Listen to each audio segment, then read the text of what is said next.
آپ دین کی خدمت نہیں کر رہے، آپ بوٹ کی خدمت کر رہے ہیں۔ آپ دین کی خدمت نہیں کر رہے، آپ انگریز کی بقایا جات کی خدمت کر رہے ہیں۔ آپ دین کی خدمت نہیں کر رہے، آپ مدارس کی، آپ کی حیثیت کیا ہے، تعلیمی قابلیت کیا ہے؟ میرے قائد نے تو کہا تھا کہ آپ کے سروں پر جو یہ پگڑیاں ہیں، پھر ان پگڑیوں کے اوپر جو چادریں ہیں وہ ہم نے ڈالی ہے۔ ہم آج تک خاموش تھے کہ ہمارے قیادت نے ہمیں اجازت نہیں دی تھی۔ آؤ میدان میں، آپ کو چیلنج کرتا ہوں، فیس بک سے باہر نکلو، یوٹیوب سے باہر نکلو، ٹک ٹاک سے باہر نکلو، میدان میں آؤ، میرے قائد کے مد مقابل کھڑے ہو جاؤ۔ اگر لوگوں نے تمہارا استقبال جوتیوں کے ساتھ نہیں کیا تو میرا نام تبدیل کر کے رکھ دینا۔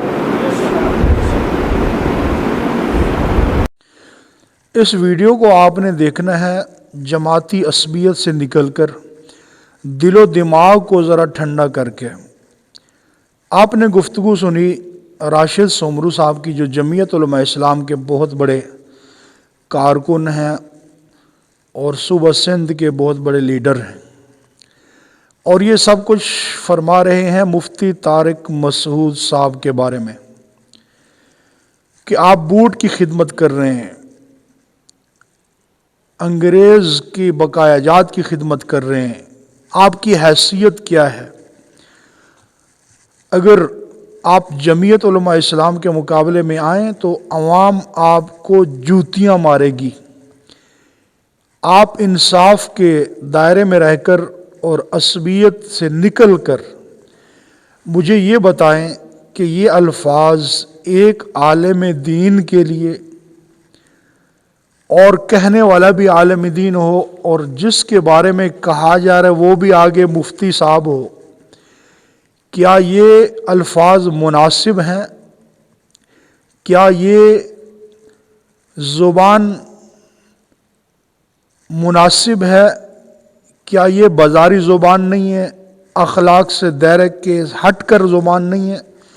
اللہ کی قسم، جمعیت علماء اسلام، اسی طرح مولانا فضل الرحمان صاحب کی محبت ہمارے رگ و پے میں بستی ہے۔ جس طرح خون دوڑتا ہے اس طرح ہمارے دلوں میں، ہمارے دماغ میں، ہمارے جسم میں، ہماری رگوں میں ان کی محبت ایسے دوڑتی ہے۔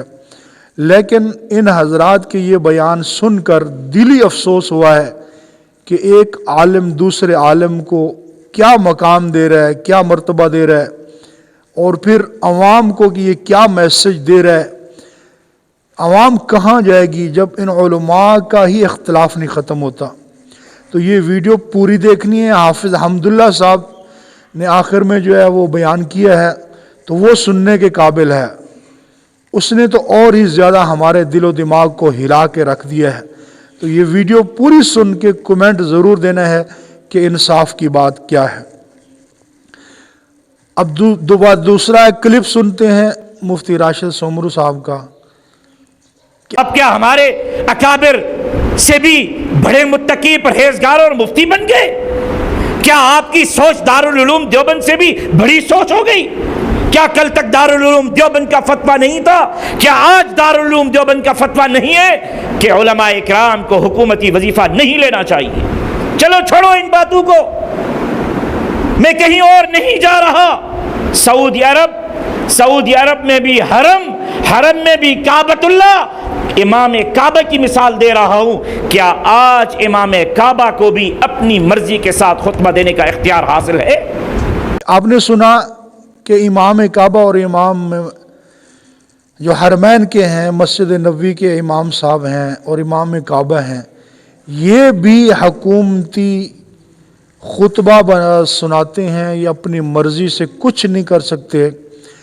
تو جب امام کعبہ اور مسجد نبوی کے جو امام ہیں وہ بھی اگر بانڈ ہو چکے ہیں، وہ اپنے اختیارات سے کچھ بات نہیں کر سکتے، تو پھر پاکستان کیا پوری دنیا کے اندر کوئی ایک ایسا عالم بھی موجود نہیں ہے جو اپنے معافی الضمیر کا اظہار کر رہا ہے۔ تو بہرحال مفتی راشد صاحب کی یہ باتیں سن کر دل افسوس ہو رہا ہے۔ تو ایک اور کلپ سنتے ہیں۔ اور یوٹیوب پر اور ٹک ٹاک پر وہ پسند کرتے ہیں جو اپنی پسند کے فتوے، اپنی مرضی کے فیصلے، اپنے مرضی کا دین شریعت اور اسلام چاہتے ہیں، وہ تمہیں پسند کرتے ہیں۔ علماء کا طبقہ تمہیں پسند نہیں کرتا۔ کیا تیر مارا ہے آپ نے؟ میں نے اس کی گفتگو سنی، افسوس کے سوا کچھ نہیں تھا کہ بھائی یہ ایک ذاتی رائے ہے کہ علماء اکرام کو پنجاب میں وظیفہ نہیں لینا، یہ ایک ذاتی رائے ہے۔ اور پھر اس نے فرمایا کہ بھائی یہ تو پنجاب کا مسئلہ ہے، پنجاب کے علماء کو رائے دینی چاہیے۔ میں نے کہا اگر یہ پنجاب کا مسئلہ ہے اور پنجاب کے علماء کو رائے دینی چاہیے تو پھر کراچی میں بیٹھ کر آپ اپنی رائے کیوں دے رہے ہیں؟ آپ اپنا وقت کیوں ضائع کر رہے ہیں؟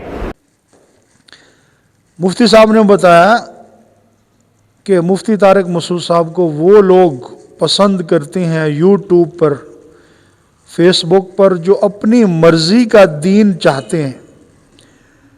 مجھے یہ بتاؤ کہ کیا مفتی طارق مسعود صاحب کا دین، مذہب اسلام کچھ اور ہے، اور ہمارے جمعیت علماء اسلام کے لوگوں کا مسلک، مذہب، دین کچھ اور ہے؟ کیا مفتی طارق مسعود صاحب جو بات فرماتے ہیں وہ دین اسلام کے مخالف بیان کرتے ہیں؟ کیا اپنی منمانی کرتے ہیں؟ کیا ان کا کوئی مذہب اور مسلک کچھ اور ہے جو وہ بیان کر رہے ہیں؟ تو مفتی راشد مدنی صاحب کی جو باتیں ہیں، راشد سومرو صاحب کی، یہ سن کر دل خون کی آنسو روتا ہے کہ ایک عالم دین ہو کر بھرے مجمع میں، علماء کے کنونشن میں، یہ بات دے کر لوگوں میں، عوام میں، علماء میں کیا تعصب نہیں بھر رہا؟ کیا علماء کے اندر یہ باتیں کر کے، ایک مفتی صاحب کے خلاف باتیں کر کے یہ اپنی آخرت نہیں خراب کر رہے؟ کیا اللہ کے نبی پاک صلی اللہ علیہ وسلم نے ہمیں یہی اخلاق سکھائے، یہی دین دے کے گئے، یہی ہماری شریعت ہے؟ کیا مفتی طارق مسعود صاحب نے کوئی ایسا کام کر لیا ہے کہ جو نعوذ باللہ وہ مرتد ہو گئے ہیں، کافر ہو گئے ہیں؟ صرف ایک مسئلے کے اوپر تھوڑی انہوں نے اپنی رائے کا اظہار کیا ہے کہ میرے خیال میں علماء کا وظیفہ ہونا چاہیے۔ مفتی طارق مسعود صاحب نے کوئی قتل تو نہیں کیا، کوئی انہوں نے دین سے ہٹ کے بات تو نہیں کی، اخلاق سے گری ہوئی بات تو نہیں کی کہ یہ سارے جمعیت علماء اسلام کے جتنے لوگ ہیں ہاتھ دھو کر ان کے پیچھے ایسے پڑ گئے اور یہ بازاری زبانیں استعمال کر رہے ہیں۔ بد اخلاقی کا درس کس نے دیا ہے؟ کیا ہمارا دین ہمیں یہی سکھاتا ہے؟ اور ایک عالم اور ایک مفتی ہو کر دوسرے عالم کے اوپر اس طرح کا اٹیک کرتا ہے جس میں بد اخلاقی، بد زبانی اور بازاری زبان استعمال کی جا رہی ہے، تو خدا کا خوف کرو علماء کرام، آپ نے آخر کیا سبق دینا ہے عوام کو؟ ایک اور کلپ سنتے ہیں۔ فیس بک کی دانشور، ٹک ٹاکر کے دانشور، یوٹیوبر مولوی آج میری جماعت کے مد مقابل اپنے آراء کو اس طرح پیش کر رہے ہیں جس طرح یہاں کوئی چند افراد کا کوئی ایک موقف ہو اور وہاں پورے علماء کا موقف ہو۔ میں نے پہلے بھی کہا تھا، آج بھی اس ٹک ٹاکر، فیس بک کی یوٹیوبر مولوی سے کہتا ہوں کہ فیس بک اور سوشل میڈیا کی دنیا سے باہر نکلو، لگ پتا جائے گا تمہیں کہ تمہاری حیثیت کیا ہے۔ آؤ میدان میں کھڑے ہو جاؤ، جمعیت علماء اسلام کے مد مقابل تمہاری حیثیت ایک ٹکے اور کوڑی کی بھی نہیں ہے۔ تو مفتی راشد مدنی صاحب، راشد سومرو صاحب نے فرمایا کہ مفتی طارق مسعود کی حیثیت ایک ٹکے اور کوڑی کے برابر بھی نہیں ہے۔ یاد رکھو کہ مفتی طارق مسعود صاحب کے فالوور 4 ملین ہیں تقریباً، جو ان کو فالو کرتے ہیں، ان کو پسند کرتے ہیں۔ ٹھیک ہے، جمعیت علماء اسلام ایک پلیٹ فارم ہے، ایک جماعت ہے، لیکن مفتی طارق مسعود صاحب بھی وہ دارالعلوم کے پڑھے ہوئے ہیں، ان کی بھی کوئی حیثیت ہے۔ تو ایسی زبان استعمال کرنا کہ جو ایک عام آدمی استعمال کرتا ہے، ایک عام لفنڈر آدمی استعمال کرتا ہے، ان پڑھ اور جاہل آدمی استعمال کرتا ہے، ایک مفتی صاحب ہو کر یہ زبان استعمال کرے تو اس پہ افسوس کے سوا اور کچھ نہیں کہا جا سکتا ہے۔ اس لیے بجائے اس کے کہ ہم آپس میں بیٹھ کر جو تھوڑی بہت آپس میں رنجش ہوئی کسی بات کی بنا پر، اس کو ختم کیا جائے اخلاق کے دائرے میں رہ کر، شریعت کے دائرے میں رہ کر، اسلام کے دائرے میں رہ کر۔ اب اس چھوٹی سی بات کو لے کر ایک عالم دین کی آپ نے اتنی حیثیت ہی گرا دی کہ اس کو ٹکے اور کوڑی کے برابر بھی شمار نہیں کیا۔ میرے نبی کا دین یہ نہیں تھا، اخلاق نبوی یہ نہیں تھے۔ آپ جو کچھ بھی کر رہے ہیں یہ شریعت سے، اخلاق نبوی سے ہٹ کے کر رہے ہیں۔ میں طالب علم ہونے کی حیثیت سے میں یہ بیان ریکارڈ کر رہا ہوں کہ مجھے بھی نہیں بلکہ پوری امت کو دلی صدمہ اور افسوس ہے کہ عالم دین اور مفتی ہو کر ایک دوسرے کی ٹانگیں اس طرح کھینچتے ہیں۔ تو عوام کو انہوں نے کیا میسج دینا ہے، عوام کو کیا اخلاق سکھانے ہیں؟ تو آگے مفتی حمداللہ صاحب جو جمعیت علماء اسلام کے رکن ہیں، ان کی بھی میں آپ کو ایک ویڈیو سناتا ہوں، کلپ سناتا ہوں، آپ خود ان سے اندازہ لگا لیں کہ کتنا یہ خود بازاری زبان استعمال کر رہے ہیں۔ اگر آپ سرکاری اور درباری ملا بننا چاہتے ہیں تو پھر بنو بھائی، بنو، مفتی عبدالقوی کی طرح بنو، مفتی عبدالقوی کی طرح بنو، کوئی ممانعت نہیں ہے۔ مفتی عبدالقوی کہتے ہیں نکاح ایک ہو، نہیں شادی ایک ہو، نکاح لا متناہی، بنو بھائی، مزے ہی مزے۔ اگر آپ درباری اور سرکاری مولوی بننا چاہتے ہیں ہم دعا کریں گے کہ آپ طاہر اشرفی بنے۔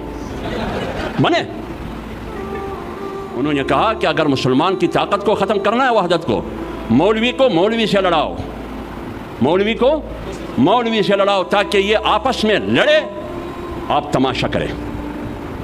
لہذا ان مولویوں کے خلاف جس طریقے سے ہم لڑتے ہیں اس کا فائدہ دشمن کو ہوگا۔ ہاں، لڑنے کا طریقہ ہے، صرف ان کو یہ کہو کہ آپ ملا مبارک ناگوری کی اولاد میں سے ہے، بس یہ کافی ہے۔ اور میں کس کی اولاد میں سے ہوں؟ مجدد الفسانی کی اولاد میں سے ہوں۔ میں امام ابن تیمیہ کی اولاد میں سے ہوں، جنہوں نے ہلاکو اور چنگیز کو چیلنج کیا اور مجدد نے اکبر کو چیلنج کیا، اور سرکاری اور درباری ملا ان کے گود میں بیٹھے تھے۔ اور میں مولانا قاسم نانوتوی اور شیخ الہند کی اولاد میں سے ہوں۔ دو جنگیں اس بر صغیر میں لڑی گئی، ایک مولانا نانوتوی کی قیادت میں، ایک شیخ الہند کی قیادت میں۔ اور پھر جنگ سے انہوں نے منہ موڑا تو ایک نے مدرسے کا بنیاد رکھا، دوسرے نے جمعیت علماء ہند کا بنیاد رکھا۔ اور دونوں ہم نے محفوظ رکھے ہیں یا نہیں رکھے ہیں؟ اس لیے ہم نے مدرسے کو مضبوط رکھنا ہے اور ہم نے جمعیت علماء کو مضبوط۔ تو آپ نے سنا کہ مفتی حمداللہ صاحب نے، حافظ حمداللہ صاحب نے دو بندوں کو ٹارگٹ کیا ہے، دو بندوں کا نام لیا ہے، مفتی عبدالقوی اور اسی طرح طاہر اشرفی صاحب کا۔ کیا اللہ کے محبوب صلی اللہ علیہ وسلم کی تعلیمات یہی ہیں کہ ایک محفل کے اندر، مجلس کے اندر کھڑے ہو کر نام لے لے کر کسی کو ذلیل کیا جائے؟ کیا وہ مفتی نہیں ہیں، علماء نہیں ہیں؟ کیا یہی زبان اخلاق کے دائرے میں رہ کر استعمال نہیں کی جا سکتی تھی؟ کیا یہی میسج اور پیغام ان حضرات کو پاس بلا کر اخلاق کے دائرے میں رہ کر یہ بات استعمال نہیں ہو سکتی تھی، یہ زبان استعمال نہیں ہو سکتی تھی؟ تو بہرحال جمعیت علماء اسلام نے جو اس ایک چھوٹے سے مسئلے پر اتنا بڑا طوفان برپا کیا ہے، اس پہ دلی افسوس ہوا ہے۔ باقی جو مولانا فضل الرحمان صاحب کی محبت ہمارے دلوں میں ہے، جمعیت علماء اسلام کی محبت ہمارے دلوں میں ہے، الحمدللہ پہلے بھی تھی، آج بھی ہے، اس میں ذرا کے برابر جو ہے وہ کمی نہیں آئی اور نہ آئے گی۔ تمام علماء کا احترام کرتے ہیں، محبت کرتے ہیں، لیکن یہ میسج میں اس لیے دے رہا ہوں کہ جتنے بھی جمعیت علماء اسلام کے جتنے بھی کارکن ہیں، الحمدللہ مولانا فضل الرحمان صاحب کی زبان سے میں نے یہ الفاظ نہیں سنے جس طرح ان کے یہ کارکن بول رہے ہیں، جس طرح مفتی راشد سومرو صاحب نے زبان استعمال کی ہے، یا حافظ حمداللہ صاحب نے جو اپنی زبان استعمال کی ہے تو یہ گھٹیا اور بازاری زبان ہے، اخلاق سے ہٹ کر ہے۔ اس لیے میرا یہ میسج ہے کہ خدا کے لیے آپ امت کے رہنما ہو، آپ امت کو لے کر چلنے والے ہو، اگر اس طرح کی زبان استعمال کریں گے تو یہ لوگ آپ کی زبان سے نکلے ہوئے الفاظ کو سن کر جب وہ سوچیں گے کہ یہ زبان تو ایک عام آدمی استعمال کرتا ہے، تو یہ آپ سے نزدیک نہیں ہوں گے بلکہ آپ سے دور ہوتے چلے جائیں گے۔ تو مفتی طارق مسعود صاحب بھی ایک شخصیت ہیں، ان کا مقام ہے، تو خدا را آپ یہ اتنا ان کو نہ گرائیں کہ ان کے جو فالوور ہیں وہ آپ کے خلاف وہ بھی طوفان بدتمیزی کھڑا کر دیں۔ اللہ تعالیٰ سے دعا ہے کہ اللہ ہم سب کو سمجھ عطا فرمائے۔ تو ناظرین کمنٹ ضرور کرنا ہے کہ آپ نے ان دونوں حضرات کی جو کلپ سنے ہیں آپ نے اس سے کیا تاثر لیا ہے، آپ کا کیا اس کے اندر رد عمل ہے، آپ کے دل و دماغ نے اس میں کیا تاثر پیدا ہوئے ہیں، اور عام عوام الناس کے اندر یہ ویڈیو سن کر کیا تاثر پیدا ہوا ہے۔ تو اللہ تعالی ہم سب کو ہدایت نصیب کرے۔